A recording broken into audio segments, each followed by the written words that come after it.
ఏది విత్తుతారో అదే కోస్తారు అని అంటారు. మరి జగన్మోహన్ రెడ్డి గారు హత్య రాజకీయాలు చేశారు, గొడ్డలి రాజకీయాలు చేశారు, హత్య చేయించిన వాళ్ళతో భుజాలు రాసుకొని తిరిగారు, సొంత చెల్లెళ్ళకే వెన్నుపోటు పొడిచారు, 5 కోట్ల మంది ఆంధ్ర రాష్ట్ర ప్రజలకు బీజేపీ పార్టీకి ప్రత్యేక హోదాను తాకట్టు పెట్టారు. ఈరోజు జగన్మోహన్ రెడ్డి గారు ఢిల్లీలో ధర్నా చేస్తారా?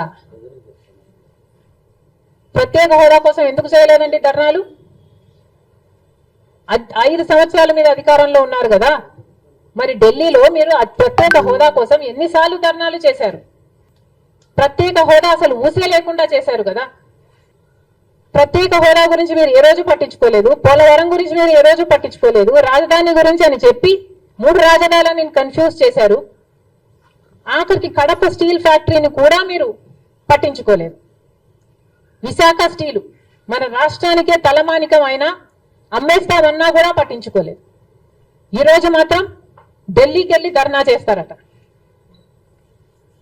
మీ కార్యకర్తను చంపేస్తే ఢిల్లీకి వెళ్ళి మీరు ధర్నా చేస్తున్నారే, మరి మీ సొంత చిన్నాన్నను చంపేసినప్పుడు మీరు ఢిల్లీలో ఎందుకు ధర్నా చేయలేదు న్యాయం కోసం? జగన్మోహన్ రెడ్డి గారు సమాధానం చెప్పాలి.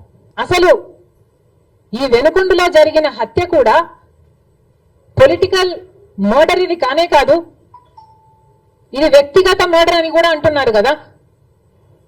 మేము ఏదో సాక్షి మీడియానో లేకపోతే టీడీపీ మీడియానో పట్టుకొని మాట్లాడటం లేదు. మా ఎంక్వైరీలు మేము చేసుకొని న్యూట్రల్ మీడియాతో లోకల్ గా మేము మాట్లాడిన తర్వాత మేము వచ్చిన కన్క్లూషన్ ఏమిటి అంటే ఇది వ్యక్తిగత మర్డర్.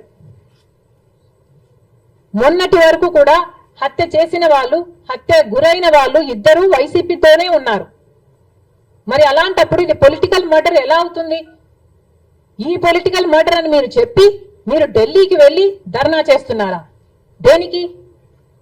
మీ ఉనికి కాపాడుకోవడం కోసం. కానీ వ్యక్తిగత మర్డర్లో మీ పార్టీకి సంబంధించిన ఇద్దరు కొట్టుకొని చచ్చిపోతే ఈరోజు మీరు ఢిల్లీకి వెళ్ళి ధర్నా చేస్తారా? ప్రజల కోసం మీరు ఎందుకు నిలబడలేదు? మీ పార్టీ వాళ్ళు ఓటేస్తే మీరు గెలిచారా? మీ పార్టీ వాళ్ళ కోసమే మీరు ముఖ్యమంత్రి అయ్యారా? 5 సంవత్సరాలుగా మీరు ప్రజల కోసం పనిచేయలేదు, కానీ ఈ రోజు ఢిల్లీకి వెళ్ళి ధర్నా చేస్తారట. సిగ్గుండాలి కదా. ఒకవైపు ఇక్కడ అసెంబ్లీ జరుగుతుంది. అసెంబ్లీ జరుగుతున్న సమయంలో మీరు అసెంబ్లీలో ఉండకుండా ఉండే ధైర్యం మీకు లేక ఇలా సాకులు వెతుక్కొని మీరు ఢిల్లీ వెళ్తామంటున్నారే. అంటే అసెంబ్లీలో ఏ బిల్లు ప్రవేశపెట్టినా అది ప్రజలకు వ్యతిరేకమైన అది పాస్ అయిపోవాలనా? మీరు ఉన్నదే 11 మంది. కనీసం ఆ బిల్స్ మీద డిస్కషన్ మీకు అవసరం లేదా? మీరు కొట్లాడాల్సిన అవసరం లేదా? ఏం ఆలోచన చేస్తున్నారు జగన్మోహన్ రెడ్డి గారు?